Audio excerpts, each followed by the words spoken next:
Alhamdulillah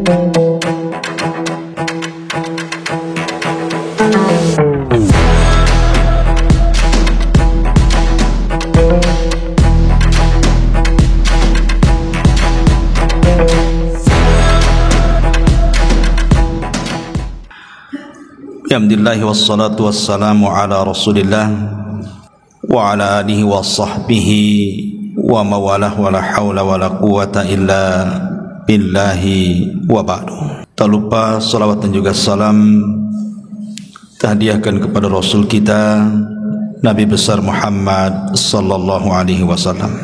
Kajian di malam hari ini biasa kita masih mengkaji seputar Qasasul Anbiya, kisah-kisah para nabi. Dan malam ini kita akan mengkisahkan satu nabi yang menjadi nabi misterius. Siapa dia? Dialah Nabi Allah Khadir atau Khidir alaihi salatu wassalam. Nabi Khidir ini menarik untuk dibicarakan sebab menjadi polemik para ulama. Apakah dia masih hidup sampai sekarang ataukah dia sudah mati? Bahkan ada cerita-cerita di masyarakat bahwa mereka pernah melihat Khidir katanya. Artinya bahwa ini harus didudukkan secara pandangan syar'i. Apakah memang dia masih hidup? Siapa Nabi Khidir ini? Bagaimana kisah perjalanannya? Dan diutus ke mana beliau? Kemudian akhir hayatnya seperti apa? Kita akan bahas 1 jam ke depan tentang kisah Nabi Allah Khidir alaihi salatu wassalam. Ma'asyiral muslimin yang dimuliakan Allah subhanahu wa ta'ala, kita mulai dari nasabnya dulu. Ada yang mengatakan bahwa Khidir alaihi salatu wassalam adalah ibnu Nabi Adam alaihi salam min sulbihi. Dia adalah putra langsung daripada Adam. Ada yang mengatakan dia adalah ibnu Qabil min Adam. Dia putra daripada Qabil dan Qabil putra Adam. Ada yang mengatakan dia adalah sibtun Nabi Harun. Dia adalah cucu daripada Nabi Harun dari jalur Al-Is ibn Ishaq ibn Ibrahim. Bahkan ada yang mengatakan dia adalah putranya Fir'aun. Ini saya kan hanya menukilkan pendapat ulama. Bahkan ada yang mengatakan dia adalah anak daripada anak-anak Persia. Bahkan ada juga yang mengatakan dia salah satu turunan dari kaum Nabi Ibrahim yang beriman kepada Ibrahim. Wallahu a'lam mana yang benar satu. Tapi yang jelas bahwa di dalam Al-Quran memang tidak disebut nasabnya, karena Quran sering saya ulang-ulang bukan kitab sejarah. Quran itu kitab hidayah, sehingga hanya mencuplik beberapa kisah untuk diambil pelajaran. Ma'asyiral muslimin yang dimuliakan Allah subhanahu wa ta'ala, ada yang mengatakan namanya adalah Khadrun atau disebut dengan Khidir. Ada yang mengatakan namanya Amir. Ada yang mengatakan namanya Balyan ibnu Malkan. Tetapi kalau kita melihat pada hadis dalam Islam, maksudnya riwayat yang sahih dalam Islam, namanya adalah Khidir. Itulah yang kita kenal berdasarkan hadis Nabi SAW yang dikeluarkan Imam Bukhari. Nabi SAW mengatakan, innama sumiyal Khidru atau Khadiru li'annahu jalasa ala farwatin bayda fa idza hiya tahtaz min khalfihi hadra. Kata Nabi SAW, sesungguhnya dikasih nama Khidir. Kenapa Khidir diberi nama Khidir? Karena kalau dia duduk di sebuah padang pasir gersang, kemudian setelah dia bangkit dari tempat duduk itu, tempat duduknya itu menghijau, tumbuh-tumbuhan. Maka disebut Khidir dari kalimat hadra. Hadra itu artinya tumbuh-tumbuhan, makanya sayur dalam bahasa Arab itu hadrawat.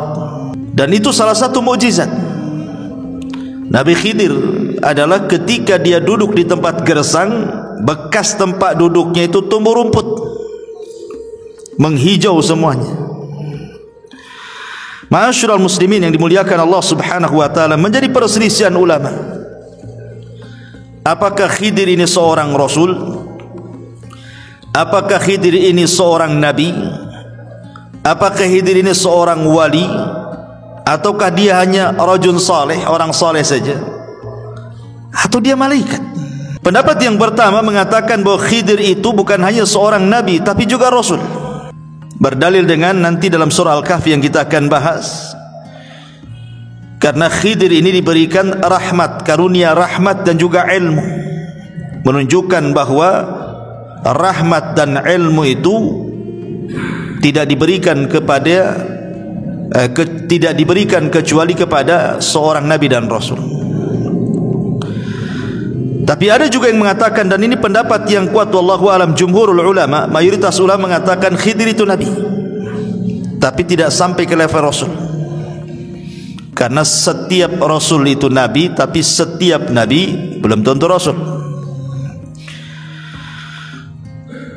Nanti kita akan jelaskan. Ada juga yang mengatakan bahwa Khidir itu wali, dan ini banyak diyakini oleh orang-orang yang menisbatkan kepada sufi, orang-orang sufi, orang-orang tasawuf, dan juga orang-orang Syiah. Mereka cenderung mengatakan Khidir itu bukan nabi tapi wali, tapi derajatnya lebih tinggi di atas nabi. Dalilnya apa? Karena Nabi Musa belajar kepada Khidir, menunjukkan Khidir lebih tinggi dibandingkan Musa, karena Musa belajar sama dia masalahnya. Sehingga mereka membuat kaedah bahwa Khidir itu wali, dan wali itu lebih tinggi dibandingkan nabi gitu. Nanti kita akan bantah. Saya sebutkan pendapat-pendapat dulu. Kemudian yang keempat, Khidir itu malaikat yang menjelma dalam bentuk Bani Adam. Dan juga ada yang mengatakan dia hanya orang biasa tapi soleh. Tapi sekali lagi pendapat yang kuat wallahu alam, Khidir itu seorang nabi, tapi tidak sampai ke rasul, tapi di atasnya wali. Karena nabi itu di atasnya wali. Dalil bahwa Khidir ini seorang nabi, pertama mukjizat, tentu mukjizat. Yang tadi saya katakan di antara mukjizatnya, kalau Khidir itu duduk di sebuah tempat yang gersang, kemudian dia pergi menghijau itu tempat duduknya, dan itu mukjizat. Kemudian dalil yang kedua, nanti kalau kita berkisah setelah ini tentang bagaimana pelajaran Khidir yang ditampakkan kepada Nabi Musa, seperti melobangi kapal, membunuh anak kecil, membenarkan bangunan yang hampir roboh. Tidak mungkin Khidir ini melakukan itu pandai-pandai dia, kan begitu. Tentu ada wahyu. Seperti membunuh orang, membunuh tidak boleh. Berarti ketika Khidir membunuh ini karena ada perintah Allah Subhanahu wa taala. Artinya dia seorang nabi mendapatkan wahyu. Bagi orang yang mengatakan wali itu karamah, karena sering saya katakan bahwa keanehan di dunia ini ada berapa? Ada 5 atau 6 ya. Pertama mukjizat. Mukjizat ini diberikan kepada siapa? Para nabi. Yang kedua karamah, diberikan kepada para wali. Yang ketiga maunah, diberikan kepada orang biasa yang saleh. Kemudian yang keempat sihir, diberikan kepada para dukun, para bomo paranormal. Dan yang terakhir al-ihana. Ihana itu keanehan tapi untuk menghinakan. Seperti ketika Musailamah al-Kadzab didatangi orang yang buta sebelah, kemudian minta mata yang buta sebelah itu disembuhkan. Datang dia kepada Musailamah al-Kadzab, si nabi palsu itu, karena yakin dia seorang nabi bisa menyembuhkan. Diludahi sama Musailamah, akhirnya dua-duanya buta. Bukannya sembuh, buta dua-duanya. Itu kan dalam rangka ihana, ya, merendahkan. Itulah 5 keanehan yang terjadi. Ma'asyiral muslimin yang dimuliakan Allah Subhanahu wa taala, adapun apakah Khidir masih hidup atau sudah mati, nanti pembahasannya di akhir. Kita akan masuk pada kisah Nabi Khidir yang saya kutip dari surah Al-Kahfi. Ma'asyiral muslimin yang dimuliakan Allah Subhanahu wa taala, disebutkan dalam Sahih Bukhari, jadi satu hari Nabi Khidir ini dia pernah berceramah menjadi khatib di tengah-tengah Nabi Musa. Jadi satu hari Nabi Musa alaihi salatu wassalam sedang menjadi khatib di tengah-tengah Bani Israel. Tiba-tiba kemudian adalah yang hadir di situ bertanya kepada Nabi Musa, "Ya Musa, ada enggak manusia yang lebih alim dibandingkan engkau?" Tiba-tiba Musa mengatakan, "Tidak ada." Musa bukan sombong, tidak. Walaupun kenyataannya memang tidak ada orang alim di zaman itu melebihi Musa, kan begitu. Tapi Musa ini manusia, ada sisi sifat kemanusiaannya lupa. Harusnya dia mengatakan, Allahu a'lam, artinya menasabkan ilmu kepada Allah Subhanahu wa taala, ataupun mengucapkan insyaallah tidak ada. Tapi dia mengatakan tidak ada orang alim melebihi diriku, katanya. Dari kalimat ini akhirnya Allah Subhanahu wa taala menjawab dari langit bahwa ada orang yang lebih alim, yang punya ilmu yang kau tak punya. Kemudian Allah Subhanahu wa taala merintahkan Nabi Musa untuk berangkat mencari orang yang dimaksud Allah. Maksudnya mencari Khidir alaihi salam. Lah dengan berangkatnya Musa mencari Khidir menunjukkan Musa tidak sombong. Sebab kalau sombong ngapain dia datang? Ketika kemudian dia mencari Khidir itu menunjukkan tawadhu'nya, bahwa dia ingin mencari juga ilmu. Tidak hanya mencukupkan ilmu yang dia miliki, dia pun ingin menambah. Dari sini kata para ulama, ada dalil tentang pensyariatan rihlah li talabul ilmi. Rihlah itu maksudnya melakukan safar, perjalanan untuk menuntut ilmu. Dan itu kebiasaan para nabi, kebiasaan para sahabat, bahkan kebiasaan para ulama. Lihat Imam Ahmad keliling dunia itu sampai 2 kali. Sampai dikatakan Tafa Ahmad marrataini hatta jama'al musnad. Imam Ahmad itu keliling dunia mencari ilmu sampai berhasil mengumpulkan musnad. Buku hadis tertebal itulah buku musnadnya Imam Ahmad.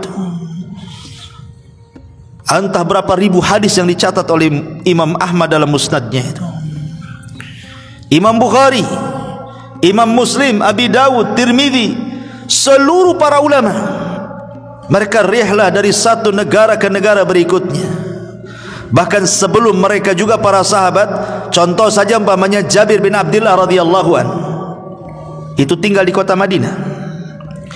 Dia mendengar hadis Nabi SAW, tapi tidak dari orang yang langsung mendengar kepada Nabi. Orang yang mendengar langsung kepada Nabi itu ada di Syam orangnya, namanya Abdullah ibn Unais. Dia ingin memastikan apakah betul Abdullah ibn Unais itu mendengar hadis yang ia dengar dari penduduk Madinah. Berangkat dia, perjalanan 1 bulan, pulang pergi 1 bulan, 2 bulan lah pulang pergi jadinya, hanya untuk memastikan 1 hadis saja itu. Artinya bahwa rihlah para ulama itu luar biasa. Mereka harus mengeluarkan biaya, waktu, tenaga. Kita ini muhajirin itu kalau di Batam ini gak terlalu jauh, tapi sedikit yang datang kemari. Nggak tahu kalau setelah ngaji diajak makan, tak tahu ya. Tapi yang jelas bahwa menunjukkan himmah thalabul ilmi di zaman sekarang ini kurang sekali. Entah kenapa, apa sibuk dengan dunia, sibuk dengan handphone, wallahu alam. Tapi yang jelas bahwa himmah, semangat thalabul ilmi di zaman dulu itu luar biasa, karena ilmu dan para penuntutnya dihargai. Tapi zaman sekarang sudah ilmu tidak dihargai, para penuntutnya tidak ada hargai, ustadznya pun tidak dihargai. Makanya itu menjadi malas untuk belajar. Taib. Kemudian setelah itu Musa alaihi salatu wassalam mengajak pembantunya namanya Yusha ibn Nun. Dan begitu para nabi selalu bawa pembantu. Ketika Nabi SAW berdakwah ke Taif, siapa yang dibawa? Zaid ibn Harith, untuk membantu Nabi dalam berdakwah. Sebagaimana Rasul mengambil Zaid ibn Harith, maka Musa mengambil Yusha ibn Nun yang kelak akan menjadi penerusnya. Setelah Musa meninggal, Harun meninggal, Yusha inilah yang akan memimpin Bani Israel untuk mengambil alih Baitul Maqdis. Bahkan Musa juga tidak berhasil, karena dia keburu meninggal di Ardut Tih, di bumi Tih, karena pembangkangan Bani Israel. Padahal nama Yusha dalam Al-Quran kan tidak disebut namanya kan. Allah membahasakan dengan kalimat fatah, pemuda. Namanya siapa pemuda ini? Baru dijelaskan oleh ahli tafsir bahwa yang dimaksud pemuda dalam surah Al-Kahfi itu maksudnya Yusha ibn Nun. Tapi lihat, walaupun namanya tidak dicantumkan dalam Al-Quran, tapi dia bisa mengukir sejarah melebihi Nabi Musa, padahal tidak dikenal. Menunjukkan bahwa mengukir sebuah jasa untuk kebaikan orang itu tidak mesti harus dikenal manusia. Gak apa-apa kita dikenal Allah, tidak dikenal di hadapan manusia, seperti Yusha ibn Nun. Ma'asyiral muslimin yang dimuliakan Allah Azza wa Jalla, berangkatlah kemudian dua manusia mulia ini, Musa dan juga Yusha ibn Nun, dalam rangka mencari ilmu untuk mencari keberadaan Khidir alaihi salam. Kita mulai kisahnya. Dimulai daripada surah Al-Kahfi ayat 61 dan seterusnya. Allah Subhanahu wa taala mengatakan, "Wa idz qala Musa li fatahu la abrah hatta ablugha majma'al bahraini aw amdiya hukubah." Dan ingatlah ketika Musa berkata kepada Yusha ibn Nun pembantunya, "Aku tidak akan berhenti berjalan untuk mencari ilmu sebelum sampai ke tempat pertemuan dua air lautan, atau aku akan berjalan terus sampai bertahun-tahun, entah berapa lamanya." Karena ada yang mengatakan, ahli tafsir itu, Musa itu mencari Khidir sampai 80 tahun. Ada yang mengatakan seperti itu, wallahu a'lam. Ya. Sekarang pertanyaannya, mencari alamat yang tidak jelas itu kan perkara yang sulit, ikhwan. Pokoknya kalau engkau ingin mendapatkan Khidir, cari pertemuan air lautan. Tandanya kalau ikan yang kau bawa itu tiba-tiba hidup di tengah jalan, kemudian ikan itu loncat dari tempat yang kau bawa itu, di tempat loncat ikan itulah kau akan dapatkan Khidir itu. Cemana cari alamat kayak gini nih? Kan sulit cari alamat kayak gini. Ulama kemudian berusaha mencari tahu pertemuan dua air lautan itu ada di mana. Ya. Ada yang mengatakan bahwa pertemuan dua air lautan itu berada di sebuah tempat di dekat Jabal Tariq namanya. Jabal Tariq ini satu gunung merujuk pada seorang jenderal muslim dulu namanya Tariq bin Ziyad yang pernah menaklukkan Spanyol pada tahun 711 Masehi. Dialah yang menghubungkan antara dua lautan tuh. Maksudnya Laut Mediterania dan Samudra Atlantik, serta memisahkan Maroko dan Spanyol. Itu sejarahnya kan begitu. Disinilah letak dua air lautan itu. Tapi ada juga yang mengatakan, ahli tafsir mengatakan bahwa yang dimaksud pertemuan dua air lautan itu, ada yang mengatakan maksudnya dia adalah Laut Persia dan Laut Romawi. Ada juga yang mengatakan ya sekitar-sekitar Mesir lah. Tapi memang kebanyakan para ulama mengatakan bahwa yang dimaksud pertemuan dua lautan itu artinya satu tempat namanya Tonjah. Di sebuah tempat namanya Tonjah, satu kota di Maroko yang berbatasan langsung dengan Spanyol. Wallahu alam, ini yang banyak dikuatkan oleh ahli tafsir. Ma'asyiral muslimin yang dimuliakan Allah Azza wa Jalla, dan itu juga disebutkan oleh Al-Imam Al-Baghawi rahimahullahu taala. Intinya bahwa ketika Nabi Musa alaihi salatu wasallam berjalan dengan Yusa itu, pokoknya Nabi Musa mengatakan kepada Nabi Yusa, pokoknya kita berjalan terus sampai menemukan dua pertemuan air lautan. Kalau kita tidak ketemu nih, terus sampai dapat, katanya. Lihat bagaimana himmah thalabul ilminya Nabi Musa itu mencontohkan kepada kita, tidak akan berhenti walaupun sampai kapan, katanya. Kenapa? Karena ini perintah Allah masalahnya. Musa tidak akan pulang sampai betul-betul misinya berjumpa dengan Khidir ketemu. Bagaimana Musa mengajarkan kepada kita ketaatan kepada perintah Allah Azza wa Jalla. Karena waktu kemarin kita mengkisahkan tentang kisah Nabi Yunus alaihi salatu wasalam, Yunus ini kenapa ditelanikan? Karena dia meninggalkan kaumnya sebelum Allah perintahkan. Makanya akhirnya kemudian Allah menghukum Yunus dan memasukkan ke perut ikan. Lah Nabi Musa alaihi salatu wasalam, dia tidak mau membangkang perintah Allah. Makanya dia terus berjalan sampai Allah mengatakan falamma balagha majma'a bainihima nasyahu taguma fattakhadha sabilahu fil bahri saraba. Maka ketika mereka sampai ke pertemuan dua laut itu, mereka lupa ikannya, lalu ikan itu melompat mengambil jalannya ke arah laut itu. Disebutkan dalam Sahih Bukhari, kan kisah Khidir kan disebutkan oleh Sahih itu panjang juga tuh. Jadi ketika Nabi Musa alaihi salatu wasallam dengan Nabi Yusa ini berjalan, rupanya kan mereka ingin istirahat. Ketika istirahat itulah keduanya tertidur. Yang terbangun pertama adalah Yusa ibn Nun.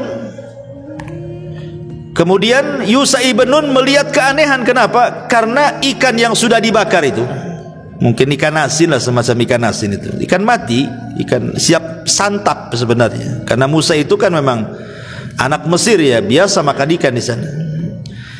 Tiba-tiba kemudian ikan yang mati yang sudah terpanggang itu, siap makan itu, tiba-tiba hidup ikan itu. Dan ini mukjizat. Menghidupkan ikan mati ini kan mukjizat namanya. Lah ketika hidup, loncat pula ikan itu, kemudian masuk ke genangan air di situ, tapi tidak pergi dari situ, hanya putar-putar di genangan air itu saja. Yusa ibn Nun ini melihat itu, aneh gitu, kok bisa terjadi seperti itu. Ketika kemudian Musa bangun, Yusa ibn Nun lupa mau menceritakan peristiwa itu. Kata Musa, ayo kita lanjutkan perjalanan, katanya. Yusa lupa, Yusa ibn Nun itu, bahwa itu tandanya kan begitu. Kalau ikan itu loncat dari tempatnya, itulah Khidir di situ kan. Lupanya lupa dia. Kata Nabi Musa, ayo kita lanjutkan perjalanan. Ayo, kata Yusa. Kemudian disebutkan, Allah katakan falamma jawaza qala li fatahu atina ghada'ana laqad laqina min safarina hadza nasaba. Maka ketika mereka sudah melewati tempat yang tadi ikan loncat di situ, Musa berkata kepada pembantunya, bawalah kemari makanan kita itu. Ikan-ikan itu mana, katanya. Sungguh kita telah merasa letih karena perjalanan kita. Di sini ada keanehan. Nabi Musa itu diberikan kekuatan oleh Allah Azza wa Jalla. Dia tidak pernah capek. Mau jalan sejauh manapun tidak pernah capek.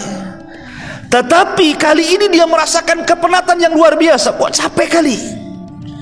Berarti di sini ada sinyal tuh, ada apa-apa. Kok biasa nggak capek, kok capek gitu. Akhirnya dia mengatakan kepada Yusa, kita berhenti di sini, kita makan dulu, katanya. Mana ikan-ikan itu, katanya. Pas ditengok ikan itu sudah tak ada. Kemudian Yusa mengatakan, oh iya, aku baru ingat, kata Yusa ibn Nun, waktu kemarin kita istirahat di sebuah batu, Ada peristiwa aneh, ikan yang kita bawa itu hidup kemudian loncat dan ada di genangan air katanya. Makanya Allah mengatakan, qala ara'aita id awayna ila as-sakhrati fa inni nasitul hut wa ma ansanihi illa syaitan an adhkurahu wattakhadha sabilahu fil bahri ajaba. Lalu Yusha ibn Nun mengatakan, tahukah engkau ketika kita mencari tempat berlindung di batu itu, wahai Musa, aku lupa menceritakan tentang ikan itu katanya, dan tidak ada yang membuat aku lupa untuk mengingatnya kecuali setan. Dan ikan itu mengambil jalannya ke laut dengan cara yang aneh sekali katanya. Apa kata Musa? Musa mengatakan, itu yang benar, ayo kita balik lagi ke situ katanya. Senang Nabi Musa karena sudah ada titik terang di mana keberadaan Khidir dan pertemuan dua air lautan itu. Ma'asyiral muslimin yang dimuliakan Allah Subhanahu wa taala, di sini ada pelajaran besar bahwa seorang murid dan guru itu tetap harus punya kesabaran. Lihat sabarnya Nabi Musa, tidak menyalahkan Khidir kan? Tidak menyalahkan Yusha ibn Nun karena lupa kan gitu. Ketika dia melihat ikannya loncat, harusnya disitulah Yusha memberitahu Musa kan, di sini tempatnya. Tapi karena dilupakan setan, akhirnya mereka pun jauh kali sudah meninggalkan batu itu, baru ingatkan itu.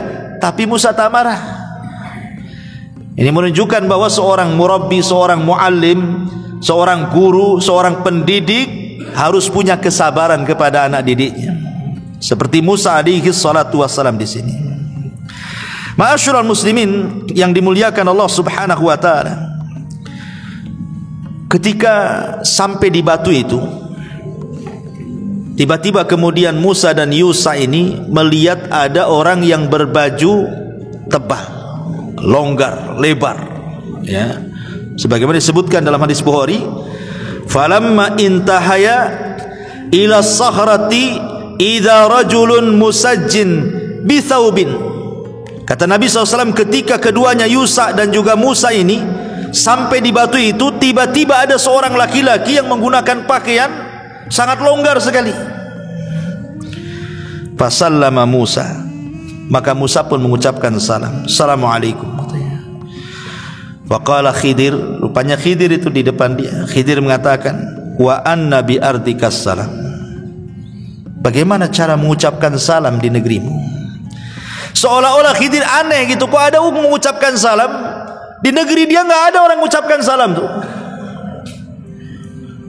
Kemudian Khidir tanya, siapa kamu? Maka Musa mengatakan, ana Musa, saya ini Musa. Kata Khidir, Musa siapa? Kata Nabi Musa, Musa Bani Israel. Baru ngeh dia, oh kamu Musa Bani Israel. Dari sini menunjukkan apa? Khidir itu tidak tahu yang gaib. Sebagaimana prasangka sebagian orang terhadap Khidir itu, bahwa Khidir itu manusia yang punya ilmu laduni, mampu menerawang, mampu melihat hal-hal gaib. Menebak Nabi Musa aja tak bisa. Siapa kamu? Kalau dia memang tahu yang gaib kan sudah tahu, oh kamu Musa aja Bani Israel. Kenapa mesti tanya dulu? Ya. Dari sini menunjukkan bahwa Khidir itu juga sama dengan yang lainnya, tidak tahu yang gaib kecuali yang Allah beritahukan saja. Karena kegaiban itu hanya milik Allah Subhanahu wa taala.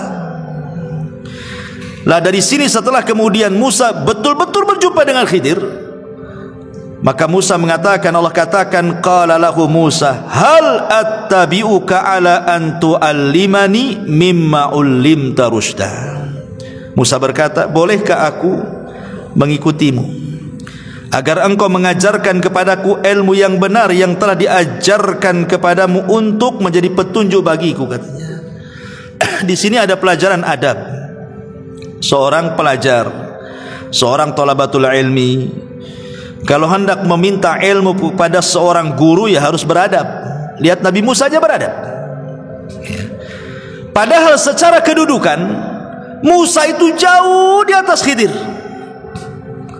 Bagaimana tidak jauh di atas Khidir? Dia bukan hanya seorang nabi, dia bukan hanya seorang rasul, dia adalah kalimur rahman, dia adalah ulul azmi minar rusul, dan dialah nabi yang paling masyhur dari seluruh nabi-nabi Bani Israel, dan turun Taurat padanya.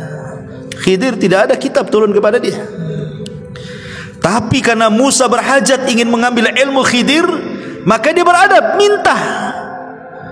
meminta dengan sangat lembutnya dan mengatakan, bolehkah aku mengikutimu agar engkau mengajarkan kepadaku ilmu yang benar yang telah Allah ajarkan kepadamu supaya menjadi petunjuk bagiku, katanya. Subhanallah, bagaimana Musa beradab.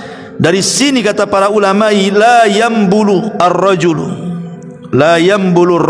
orang itu belum dikatakan cerdas kecuali dia bisa mengambil ilmu ala man fauqahu wa ala man dunahu wa ala man siwahu, kecuali dia bisa mengambil ilmu dari orang yang di atas dia, dari orang yang di bawah dia, atau dari orang yang setara dengan dia. Itu baru cerdas orang itu. Ma'asyiral muslimin yang dimuliakan Allah Azza wa Jalla. Dan di sini juga ada pendalilan yang salah yang saya katakan tadi. Ada sebagian orang menganggap bahwa wali itu lebih tinggi dibandingkan nabi. Buktinya apa? Khidir menjadi gurunya Nabi Musa. Berarti wali itu lebih tinggi dibandingkan para nabi. Kita katakan nabi lebih tinggi dibandingkan wali. Nabi itu lebih tinggi dibandingkan wali. Dari mana kita tahu? Karena Nabi Musa alaihi salatu wassalam, dia mengatakan dalam hadis itu, ya Musa, ketika dalam perjalanan Nabi Musa alaihi salatu wasallam dengan Khidir, salah satu diskusinya adalah, ya Musa, inni ala ilmin min ilmillah allimnihi la ta'lamhu anta wa anta ala ilmin allamakahu la a'lamuhu, kata Khidir. Musa, aku punya ilmu yang kau tak punya, tapi kau juga punya ilmu yang aku tidak punya. Ya. Ini bantahan bahwa orang-orang yang menganggap bahwa Khidir itu lebih tinggi dibandingkan Musa, maknanya Khidir itu wali, Musa itu nabi. Kok nabi belajar sama wali, berarti wali lebih tinggi dibandingkan nabi. Kita katakan di sini ada dialog. Khidir sendiri yang ngomong kepada Nabi Musa, hei Musa, aku punya ilmu yang kau tak punya, tapi aku juga tak punya ilmu yang kau punya. Artinya masing-masing punya ilmu di sini. Kecuali kalau memang Musa tidak punya ilmu kecuali Khidir yang punya, itulah. Ini kan masing-masing punya ilmu. Dan kita tidak ragu lagi bahwa ilmu yang dimiliki Nabi Musa jauh lebih banyak dibandingkan ilmu yang diberikan kepada Khidir. Karena dia seorang nabi, ulul azmi, lebih mulia dibandingkan Khidir alaihi salam. Tetapi Khidir memberikan syarat dan mengatakan, qala innaka lan tastati'a ma'iya sabra, sungguh engkau tidak akan sabar kalau belajar sama saya, katanya. Tidak usahlah, kau enggak akan sabar. Ya. Apa kata Nabi Musa? Wa kaifa tasbir ala ma lam tuhit bihi khubra. Bagaimana engkau bisa mengatakan seperti itu? Kan belum dicoba ya. Aku belum belajar kok kamu sudah mengatakan seperti itu, katanya. Kemudian Nabi Musa meyakinkan kepada Khidir dan mengatakan, satajiduni insyaallah sabira wala a'silaka amra. Insyaallah akan engkau dapati aku termasuk orang yang sabar dan aku tidak akan menentangmu dalam urusan apapun. Itu janjinya Nabi Musa. Saya akan sabar, apapun yang kau ajarkan saya terima. Di sini ada faedah apa? Seorang talabul ilmi harus punya kesabaran. Kalau tidak punya kesabaran tidak akan dapat ilmu itu. Makanya Yahya bin Abi Katsir mengatakan apa? Ilmu itu tidak akan didapat birahatil jismi, dengan istirahatnya badan. Antum kalau duduk tidur nggak akan dapat ilmu. Tapi antum kalau datang ke majelis ta'lim, mendengarkan atau beli buku, baca buku atau dengerin YouTube ustaz-ustaz yang sedang ceramah, baru dapat ilmu. Kalau kelayapan ke sana kemari, kuliner ke sana kemari, ilmu ya ilmu kuliner dia dapat lah. Tapi ilmu agama dia tak akan dapat. Kemudian fantalaqa, Khidir mengatakan, fa inittaba'tani, Ini syarat yang harus dipegang Nabi Musa. Jika engkau mengikutiku, kata Khidir, fala tas'alni an syai'in, jangan pernah menanyakan sesuatu kepadaku, hatta uhditsa laka minhu dzikra, sampai aku yang menerangkannya. Kau diam saja, kau lihat saja. Awas kalau kau bertanya, kata Khidir. Dari ancam duluan tuh. Fantalaqa hatta idza raqiba fis safinati kharaqaha. Ini pelajaran pertama nih. Berangkatlah dua manusia mulia dan juga Yusha ibn Nun ini, bertiga berarti kan, dalam satu perahu. Dalam hadis Bukhari, ketika pemilik perahu itu melihat Khidir, rupanya kenal bahwa Khidir ini orang mulia di tengah-tengah mereka, makanya ketika naik perahu tidak usah bayar. Jadi nggak ada bayar, langsung naik saja Nabi Musa itu dengan Khidir di situ. Di tengah perjalanan, di tengah-tengah lautan itu, sambil berbincang-bincang Musa dengan Khidir, tiba-tiba melihat burung. Burung itu tiba-tiba menuki ke lautan, kemudian mengambil sebagian kecil air dengan paruhnya, kemudian naik lagi, kemudian hinggap di ujung perahu. Khidir alaihi salatu wassalam mengatakan, ya Musa, ma naqasa ilmi wa ilmuka min ilmillah illa kanaqrati hadal usfur fil bahri. Lihat Musa, tuh burung tuh yang nuki, kemudian ngambil air dengan paruhnya, kemudian terbang lagi. Ilmu saya dengan ilmu kamu kalau digabungkan itu hanya seteguk air yang diminum oleh burung itu. Adapun lautan ini, inilah ilmu Allah, katanya. Lihat bagaimana di sini ada pelajaran bahwa ilmu yang diberikan Allah kepada kita ini hanya satu teguk yang diteguk oleh burung saja. Itulah dengan satu teguk itulah ada yang jadi profesor, ada yang jadi dokter, ada yang jadi insinyur, ada yang jadi penemu, jadi orang cerdik, cerdas, pandai, dan begitu seterusnya.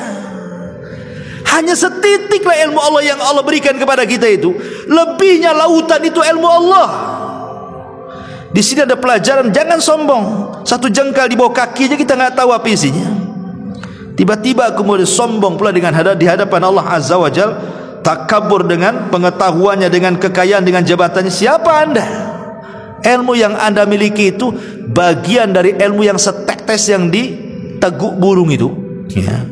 Ma'asyiral muslimin yang dimuliakan Allah Azza wa Jal. Kemudian ketika sampai di daratan, sudah kapal itu sudah mendarat gitu ya, sudah menepi.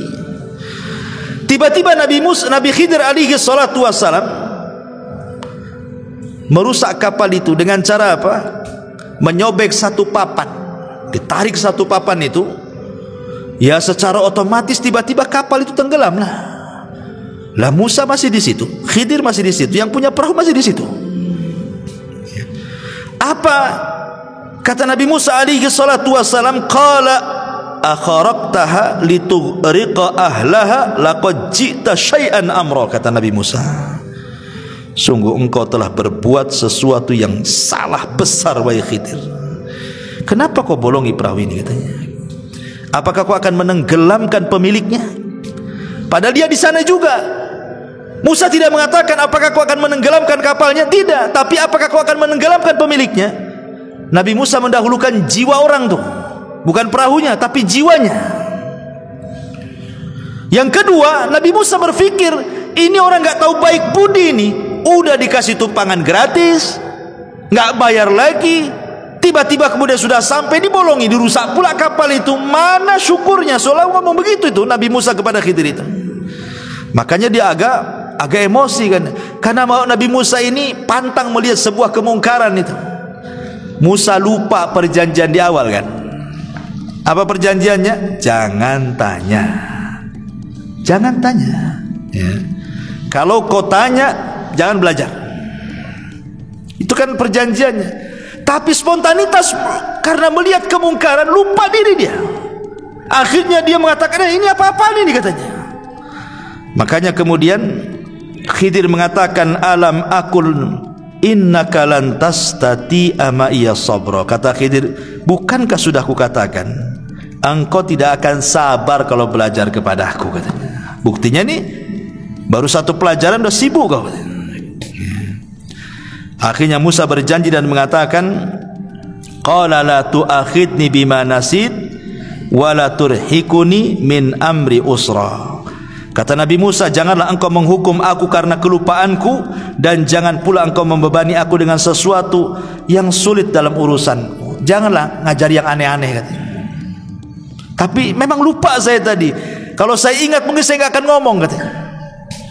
Kemudian Khidir masih maafkan. Fantalaqa hatta idza laqiya ghulaman faqatalahu.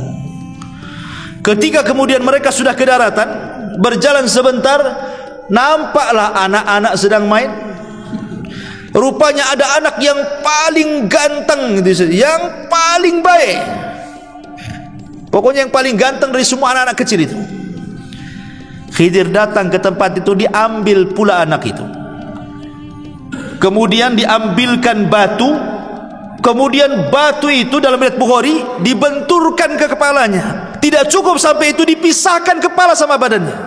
Oh, ini ngeri kali pelajarannya nih. Ini belajar apa ini? Nyomot anak-anak, kemudian ngambil batu, dibentur kepalanya. Enggak sampai situ, dilepaskan pula kepala dari badannya. Itu riwayat Bukhari itu. Sampai seperti itu pelajarannya. Ini Musa ini enggak lupa, ingat bahwa dia tidak boleh ngomong. Tapi masalahnya ini sudah masalahnya lain ini. Bukan kalau tadi lah bolongi kapal, dia lupa. Dia ingat tidak boleh banyak ngomong. Tapi masalahnya kemungkaran ini bukan kemungkaran kecil, bunuh orang. Musa marahlah. Dia mengatakan apa? Dia mengatakan kepada Khidir alaihi salam, seolah-olah mengatakan, ya Khidir, aqatalta nafsan zakiyatan bi ghairi nafsin laqad ji'ta syai'an nukra, katanya. Agak keras Nabi Musa nih. Kalau tadi keras memang lupa dia kan dengan aturan belajar. Ini dia ingat dia, tapi dia enggak sabar. Ini mana ada pelajaran bunuh-bunuh orang nih. Musa mengatakan, mengapa engkau bunuh jiwa yang bersih bukan karena dia membunuh orang lain? Sungguh engkau telah melakukan sebuah perbuatan yang sangat-sangat mungkar, menghabisi nyawa orang. Apalagi yang kau habisi itu anak gak punya dosa, belum balik. Salah apa dia? Macam mana kau bisa bunuh anak ini? Lo belum balik, belum punya dosa, kenapa kau bunuh? Ketika Musa ngangkat suara, Khidir lebih ngangkat lagi suaranya. Diangkat lagi, sama-sama ngangkat nih. Apa kata Khidir? Qala alam aqul laka. Kalau tadi innaka, ini laka, pakai laka lagi. Dalam bahasa Arab artinya laka ini lebih keras daripada kalimat innaka. Alam aqul laka innaka lan tastati'a ma'iya sabra. Sudah kukatakan, kau enggak akan sabar kan? Kata seolah seperti itu ya. Sudah kukatakan dari awal, kau enggak akan sabar. Musa enggak lupa ini, betul-betul ingat gitu. Tapi karena masalah pembunuhan dia enggak bisa tutup mulut kan itu, dia harus bicara. Tapi akhirnya Musa pun agak sedikit merendah dan mengatakan, qala in sa'altuka an syai'in ba'daha fala tusahibni laqad balagta min ladunni udhra. Kata Nabi Musa, ya sudah gini saja, jika aku bertanya lagi kepadamu tentang sesuatu setelah ini, maka janganlah engkau memperoleh aku menyertaimu lagi. Dah, enggak usah lagi sama aku. Sesungguhnya engkau sudah cukup bersabar menerima alasanku, katanya. Ini terakhir kata Musa. Kalau sampai aku bertanya lagi, udahlah sampai di situ aja, nggak apa-apa, saya nggak ikut lagi. Akhirnya Khidir memberikan uzur lagi untuk ikut lagi bersama dia. Fantalaqa hatta idza ataya ahla qaryatin istat'ama ahlaha fa'abau an yudhayyifuhuma fawajada fiha jidaran yuridu an yanqad fa'aqamahu. Maka keduanya berjalan hingga ketika keduanya sampai kepada penduduk sebuah negeri, mereka berdua meminta dijamu oleh penduduknya, tetapi mereka penduduk itu tidak mau menjamu mereka. Kemudian keduanya mendapatkan dinding rumah yang hampir roboh di negeri itu. Lalu dia berkata kepada Nabi Musa, kita tegakkan sebelum roboh, katanya. Yang ini beda pula. Yang ini agak baik nih. Sebelum-sebelumnya tak baik kan? Bolongi kapal tak baik kan itu. Bunuh orang lebih tak baik lagi. Ini pula berbuat baik. Dinding mau roboh diperbaiki lah. Ini gimana ini kan? Ini seolah terbalik 180 derajat nih pelajarannya nih. Ya. Ada yang mengatakan ahli tafsir bahwa negeri yang didatangi yang rusak itu adalah namanya Antioquia. Di negeri itu namanya negeri Antioquia. Negeri itu rusak serusak-rusaknya. Semuanya bakhil. Nggak ada orang baik di situ. Ketika melihat ada orang asing itu, mereka nggak peduli. Padahal Khidir dan Nabi Musa ini sudah kelaparan. Tetapi ketika kemudian masuk ke negeri Antioquia itu, satu orang pun tidak mau menjamu. Akhirnya kata Khidir ini, kalau gitu kita cari tempat lain. Ini penduduk ini jahat semua nih. Keluar, sebelum keluar di perbatasan kota itu adalah rumah sudah doyong mau roboh. Ya. Jadi Khidir mengatakan kepada Musa, tunggu dulu, ini rumah mau roboh nih, kita perbaiki rumah ini dulu. Kata Nabi Musa, ya Khidir, kenapa kita tidak mengambil rumah yang jelas-jelas ada penghuninya? Kalau kita perbaiki kan dapat upah, kita bisa makan tuh dengan upah tuh. Ini tak jelas penghuninya, kemudian kita perbaiki, dapat apa kita di sini, katanya. Nah, ini sudah pertanyaan ketiga. Ya, makanya kemudian Khidir marah dan mengatakan, hada firaqi baini wa bainik. Inilah perpisahan antara aku dengan kamu. Sudah, ini udah ketiga kalinya masalah yang ngomong. Ya. Ma'asyiral muslimin yang dimuliakan Allah Subhanahu wa taala. Lah sebelum berpisah itulah Khidir menjelaskan kenapa dia sampai membolongi kapal. Kenapa dia sampai membunuh jiwa anak kecil yang tak bersalah? Kenapa sampai memperbaiki dinding yang mau roboh? Apa kata Khidir kepada Musa sebelum pisah? Ammas safinatu fakanat limasakina ya'maluna fil bahri fa aradtu an aibaha wa kana wara'ahum malikun ya'khudhu kulla safinatin ghasbah. Adapun perahu itu adalah milik orang miskin. Miskin itu artinya punya pekerjaan tapi tidak cukup. Kalau fakir memang sama sekali tak punya pekerjaan. Jadi miskin dengan fakir itu, fakir di bawahnya, miskin di atasnya. Karena ini punya perahu kan, orang ini kan punya perahu, berarti punya pekerjaan, tapi tidak mencukupi. Nah, itu disebut miskin. Tapi kalau fakir di bawahnya, sama sekali nggak punya pekerjaan. Ya, umpamanya ada janda tua, umurnya sudah 60-70 tahun, udah lumpuh, mau kerja apa, keluarganya nggak tanggung jawab, itu disebut fakir namanya. Nah, makanya orang-orang yang membantu orang-orang seperti ini, al-armalah ini, orang-orang janda-janda tua yang nggak sanggup lagi bekerja, nggak ada yang bertanggung jawab, maka pahalanya sama dengan anda sholat malam setiap malam dan anda puasa sunnah setiap hari.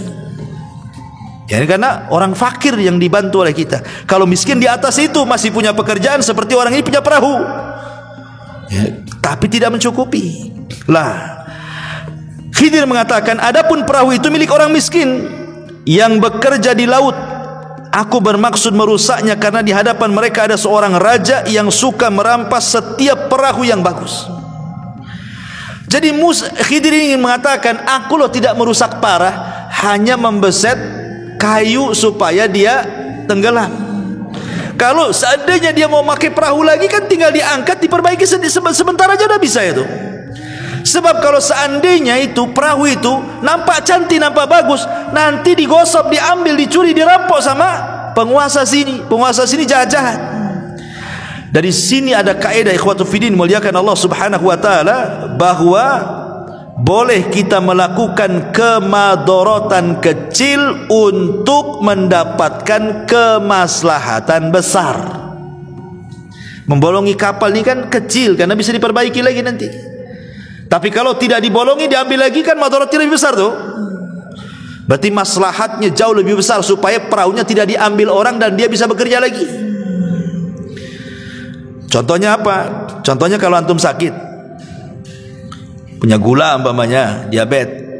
Kata dokter ini jarinya harus dipotong, diamputasi. Kalau tidak akan menjalar.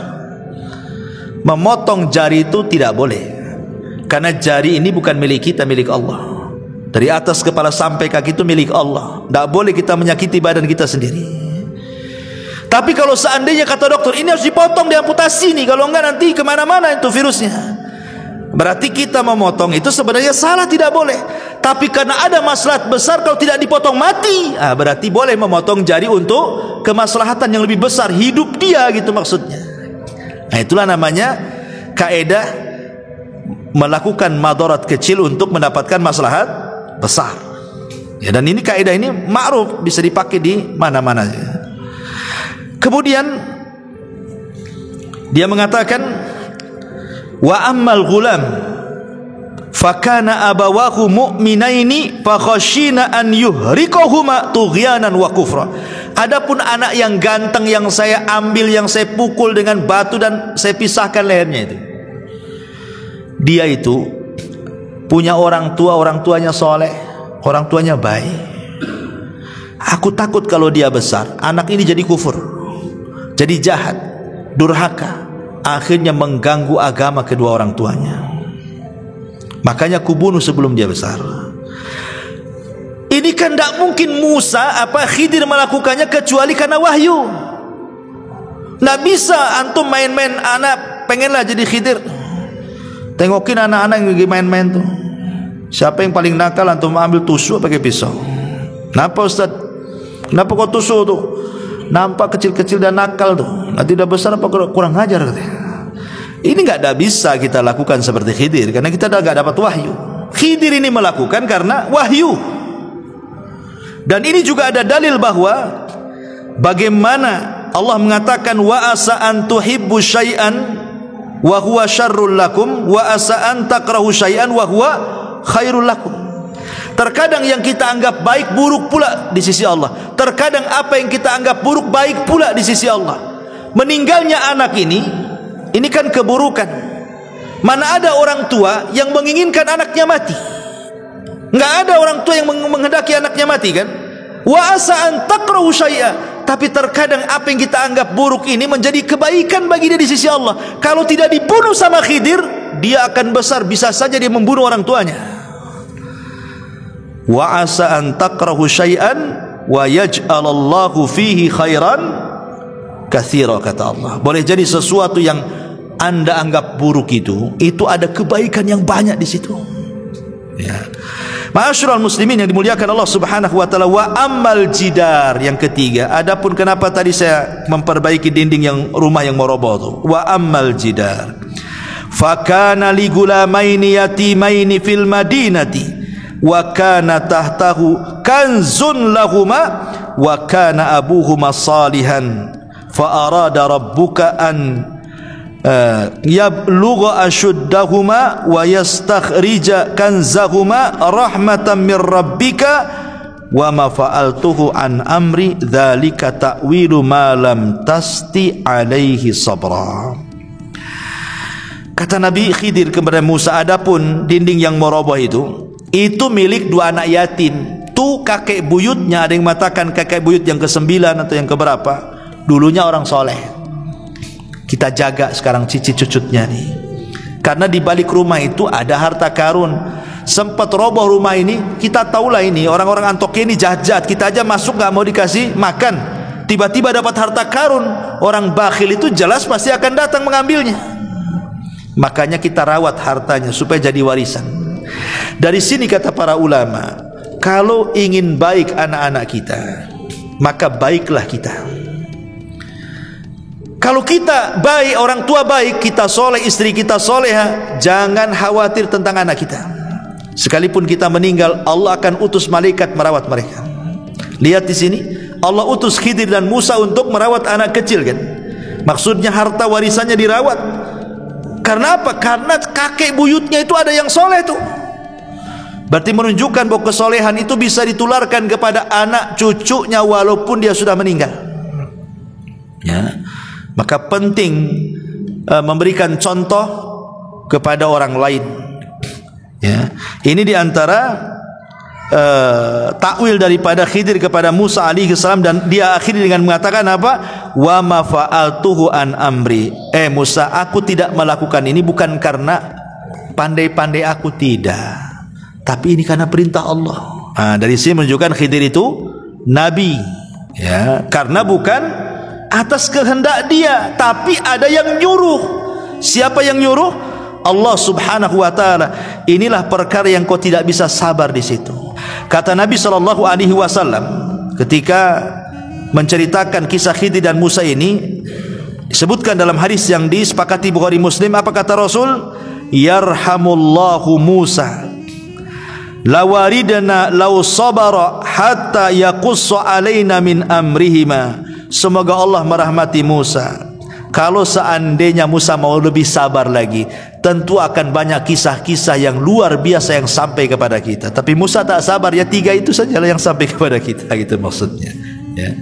Taib, sampai di sini kisahnya. Sekarang, apakah Khidir itu masih hidup ataukah sudah mati? Ini pembahasan terakhir. Ma'asyiral muslimin yang dimuliakan Allah Subhanahu wa taala. Ada yang mengatakan bahwa Khidir itu masih hidup dengan dalil. Dalil yang pertama, riwayat Ibnu Abbas radhiyallahu anhu, bahwa Khidir itu akan dipanjangkan usianya sampai berjumpa dengan Dajjal, dan dia mendustakan di depan Dajjal. Menunjukkan Khidir masih hidup karena Dajjal di akhir zaman keluarnya. Ini satu. Kemudian yang kedua, dalilnya adalah ketika Nabi SAW meninggal, para sahabat sedang berkumpul. Tiba-tiba kemudian datang orang tidak dikenal.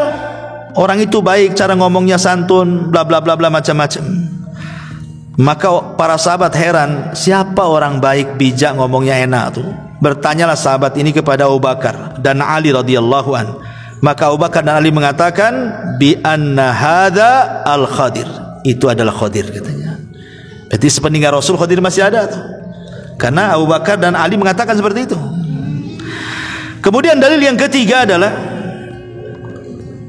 ijtima'ul Khadir wal Ilyas fi kulli musimin minal hajj. Dalam sebuah riwayat bahwa setiap musim haji, Nabi Khidir dan Ilyas itu biasanya ketemu di Mekah sama-sama haji, kemudian saling mencukur rambut setiap musim haji. Kemudian yang keempat, dijelaskan ijtima'ul Khadiri wa Jibril wa Mikail wa Israfil fi Arafat. Ketika haji, maka Jibril akan datang, Mikail akan datang, Israfil akan datang, dan mereka akan bersama Khidir di Arafah. Menunjukkan bahwa Khidir belum mati. Tetapi ulama membantah. Satu, Imam Ibnu Hajar ketika mengomentari hadis Ibnu Abbas yang pertama, beliau mengatakan hadis itu mungkar. Bukan hanya dhaif, mungkar lagi, tak bisa diambil. Adapun dalil yang kedua, Imam Bukhari yang mengatakan hadis itu juga mungkar. Adapun yang ketiga, Imam Ibnu Hajar mengatakan ada 2 orang yang matruk, ditinggalkan riwayatnya. Adapun hadis yang keempat juga disebutkan oleh Imam Ibnu Hajar tentang berkumpulnya Khidir, Jibril, Mikail dan Israfil di Arafah itu. Hadis itu maudhu, palsu. Dan banyak riwayat-riwayat, hampir seluruh yang mengatakan Khidir itu masih hidup, tidak ada yang sahih riwayatnya. Dan pendapat yang kedua, Khidir itu sudah meninggal. Dan ini perkataan Imam Bukhari, pendapat Ibnu Al-Jauzi, pendapat Abul Husain, pendapat ulama-ulama salaf yang lainnya. Dalilnya satu, firman Allah surah Al-Anbiya ayat 34, Allah mengatakan, wa ma ja'alna li basyari min qablikal khulda afa immitta fahumul khalidun. Kami tidak menjadikan hidup abadi bagi seorang manusia pun sebelum kamu, maka jika kamu mati, apakah mereka kekal? Ya enggak lah, tidak ada yang kekal, kata Al-Quran. Maka Khidir masuk pada ayat ini. Dalil yang kedua adalah surah Al-Imran ayat 81. Ketika Allah menjelaskan tentang perjanjian para nabi, kalau Allah mengutus Muhammad, mereka akan menolongnya, mereka akan berusaha masuk ke agamanya dan begitu seterusnya. Baca dalam surah Al-Imran. Kata Ibnu Katsir ketika memberikan catatan kepada Al-Imran ayat 81 itu, dia mengatakan faqala Ibnu Katsirin annahu idza kana al-Khadiru hayyan fa huwa yadkhulu fi mitsaqil anbiya fayansuruna nabiyya sallallahu alaihi wasallam min a'daihi. Kalau memang Khidir itu hidup, tentu dia akan masuk pada perjanjian para nabi. Kalau diutus, nabi akan ditolong. Tapi mana buktinya? Saat nabi kalah di perang Uhud, mana Khidirnya? Nggak datang. Saat perang Badar yang Rasul ketakutan luar biasa, jumlah 314 orang melawan 1000 orang, mana Khidirnya? Nggak muncul. Berarti Khidir sudah meninggal. Ya. Padahal kalau memang dia masih hidup, dia harus masuk pada surah Al-Imran 81. Masuk dalam perjanjian setiap para nabi, kalau diutus nabi akan ditolong. Tapi tak muncul-muncul juga. Dan itu senada dengan ucapan Ibnu Taimiyah rahimahullahu ta'ala. Apa kata Ibnu Taimiyah saat ditanya apakah Khidir masih hidup? Kata beliau, "Lau kana al-Khadiru hayyan lawajaba alaihi an ya'tiyan nabiyya sallallahu alaihi wasallam wa yujahidu baina yadayhi wa yata'allama minhu. Wa qad kana an-nabiyyu sallallahu alaihi wasallam yauma badrin Allahumma intalik hadhihi isabah falan tu'bad abada." Ila akhirih. Kata Imam Ibnu Taimiyah saat ditanya apakah Khidir masih hidup, kata Ibnu Taimiyah, kalau Khidir hidup, maka Khidir wajib datang menghadap Nabi, berjihad dengan Nabi, belajar kepada Nabi. Sekarang ketika perang Badar, mana Khidir? Kata Ibnu Taimiyah, tak ada. Kemudian juga hadis Nabi SAW yang dikeluarkan Imam Muslim dalam sahihnya, ma min nafsin manfusatin al-yawma ta'ti alaiha mi'atu sanatin wa hiya hayyatun yawma idzin. Tidak ada satu jiwa pun yang hidup pada hari ini telah lewat 100 tahun pasti dia akan binasa. Khidir udah lebih 100 tahun lah, udah meninggal lah. Bahkan dalam hadis yang lain, la yabqa ala ra'si mi'ati sanatin mimman huwa ala wajhil ardi ahadun. Tidak akan tersisa seorang pun di muka bumi ini pada 100 tahun yang akan datang. Artinya sudah meninggal lah.